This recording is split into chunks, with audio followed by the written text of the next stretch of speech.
chapter 28 of Lila, An Inquiry into Morals by Robert M. Pirsig, my commentary. So this little segue takes us out onto the open sea, and a welcome rift has been established between the chaos on the shore and Phaedrus in his boat. Now headed out to sea, there are no social pressures, legal and otherwise, to inhibit them, just dynamic space ahead where there is no resistance to whatever Lila is. What was he going to do with her? Just keep going, he supposed. He really wasn't under any pressure. There weren't any deadlines. So as they pull away from the dock, they see the giant emerge. Some kind of energy and power that wasn't anything planned seemed to constantly surprise everyone at how great it all was. No one had done this. It had just done itself. The giant was its own creation. So I actually kind of had a hard time figuring out the point of this chapter. A lot of memories come up for him, including being trapped in the Statue of Liberty with a wheezing fat lady in front of him on a narrow staircase, trapped and going crazy with claustrophobia underneath a fat lady inside the Statue of Liberty. What a great allegorical theme, he thought later, for a story about America. But if he does anything like this in this chapter, I've missed it. What I see instead is he does something very interesting. He seems mostly to traverse the deep waters of evoked memory. And what I realized about Phaedrus's memories is that they illustrate something that he's been talking about all along, which is the time when the Victorian social level was usurped by modernist intellectual patterns, which is, of course, a critical period in the Victorian time that he's talking about in a lot of this book. So in chapter 21, where he really delves into this, the Victorian period is represented by that torch, first held aloft by the Blake School statue and then repeated again in this chapter in the Statue of Liberty, which demonstrates the torch of the illumination of superior Victorian culture and society and the pinnacle of that society and its morality, with a warning that if this torch is not passed on, if it goes out, the progress that society's made up to now will be annihilated, because the torch is external. It's not an internal torch. And the metaphysics of quality, in fact, is trying to find that internal torch, an eternal torch. You could say it's the signal. You could say it's the one. You could say it's the absolute, the substrate. In some diluted and converted sense, he thought, that's what he was still doing, carrying the torch. That's what this metaphysics of quality was, a ridiculous torch no Victorian would accept, that he wanted to use to light a way through the darkness for mankind. What a cornball image, just awful, yet there it was, burned into him from childhood. So the faded Victorian bones of New York evoked memories of that same Victorian sensibility. The globe he remembers, the Statue of Liberty, the steamship, the Mauretania going to England, the 19th century warehouses. All sound like things you would hear described in maybe a 19th century novel. The memories coincide with a story he heard in childhood. That was all so long ago. Selim, what was that about? A story his mother had read to him, Selim the fisherman and Selim the baker, and a magic island that they barely escaped from before it all sank into the sea. It had been connected with this place in his memory. So the story, and we'll talk about the story in a second, but the important thing that emerges to me or really struck me about this chapter is that this story is by Howard Pyle, who's a Victorian era illustrator. He's primarily famous for that, something called the Brandywine School in Chadsford, Pennsylvania. But he was also a writer, obviously. He wrote this story. And he pretty much invented, you could say, the archetypal vernacular of the American children's book illustration. And Pirsig has devoted several chapters to trying to understand the Victorian era in terms of their ideals and how rigid these social ideals were, as they have been ossified in propriety. But there's another side to the late 19th century, and this was the time these archetypes these social and cultural archetypes were really, really established in and this was the stuff you could say of childhood dreams.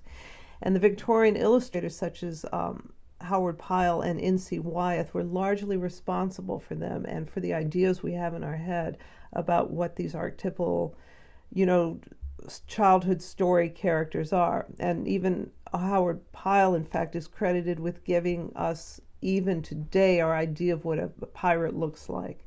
Johnny Depp's pirate outfit is based on Howard Pyle's illustrations of buccaneers. So look at some of Pyle's illustrations and you'll see what I mean. Here's the pirate, here's the patriot, here's the girl you want to marry. But what's really interesting about Pyle in the context of much of we've been reading is he was sort of a brujo of the transition between Victorian and modern sensibility. He wanted to invent an American style of illustration, and he wanted artists to stop looking at Europe for inspiration and start looking at the beauty of their own history and natural environment. And this ended up being quite a dynamic time as we transitioned away from Victorian and into the modern era through the conduit of the war. But even before the war, some of these aesthetics had started to develop, and you can see it in Pyle's work. After the war, specifically, you can really see it. And that was a very dynamic time, and that's why Phaedra says that artistically the 20s were the best era. They riffed dynamically off of all that work that the Victorians had done to establish these aesthetic patterns, and they dynamically included the modern sensibility. So the pinnacle of the Brandywine School was Maxfield Parish. And so what is this? This is very much like a Pyle illustration. It's still beautiful, it's still lofty, it's still idyllic, but look at the character. The character's ambiguous. This isn't necessarily the girl you want to marry or the swashbuckling hero.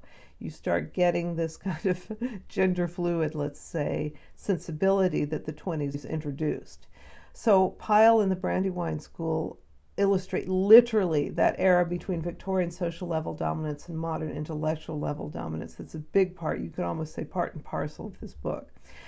As Pirsig uses this most important schism to help us understand how the metaphysics of quality is that new torch that we must bear in order to understand these important divisions.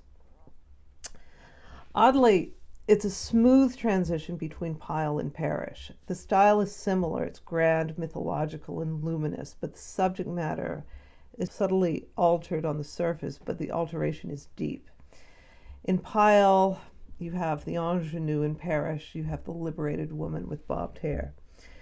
So it's these illustrations too that give us this idea of seafaring and swashbuckling that Pirsig refers to when he's talking about the sea fever and his memories of this and all this obsession he had with seafaring. A lot of this comes from these images, from these books. And in Pirsig's childhood, these would be the illustrations that would inspire a boy to want to be, to want to take to the sea. And these illustrations are in our collective memory as a nation, let's say, as a culture. And these ideas fueled how we represented our culture and are the same ideas that have been deconstructed since the 70s. So when present wokeness states that they're rejecting the patriarchy, much of our idea of what the patriarchy is based on one of the most famous illustrators of the Brandywine School, the latter part of the Brandywine School, Norman Rockwell, who gave us the images that Rigel holds in mind when he denounces Lila and upholds this late Victorian morality. So let's get back to the story, Salim Salim. So the name of the story is the Enchanted Island, and this is of course the island of Lila's delusion, the island that just can't hold. It's not real. The island represents pure dynamic quality in the story, and in the story, there are two rings, one of luck and one of wisdom. And the ring of luck brings the wearer to the island. And the island is beautiful and full of pleasures and everything you can imagine, but it has no staying power. It's the ring of wisdom that brings the good judgment to preserve the island and to carry it on. And that good judgment is the harmony between static and dynamic. That is the way with mortal man, for one has to have the ring of wisdom as well to turn the ring of luck to good account. So read the story and you'll see what I mean. It really does kind of, in this chapter, Persic is kind of sending us in this direction to elaborate on some of the things he's saying. So it's very clever.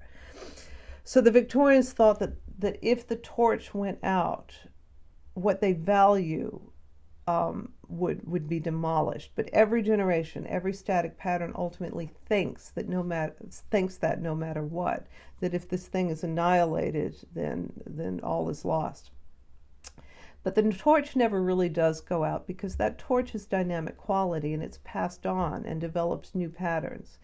Sometimes the transition is obvious and sometimes it's not. Sometimes the transition is imperceptible on the surface, such as these illustrations, but underneath it's profound.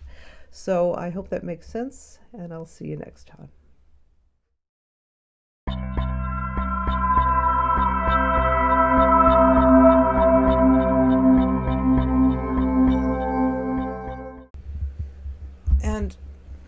And a very important illustrator associated with the Brandywine School, the later part of the Brandywine School, is of course Norman Rockwell, who gives us the images of the 50s. And if Richard Regel is evoking any kind of images pertaining to his social morality, it's going to be, what Norman Rockwell's depicting. And a very important illustrator associated with the Brandywine School, the later part of the Brandywine School, is of course Norman Rockwell, who gives us the images of the 50s. And if Richard Regel is evoking any kind of images pertaining to his social morality, it's going to be, what Norman Rockwell's depicting.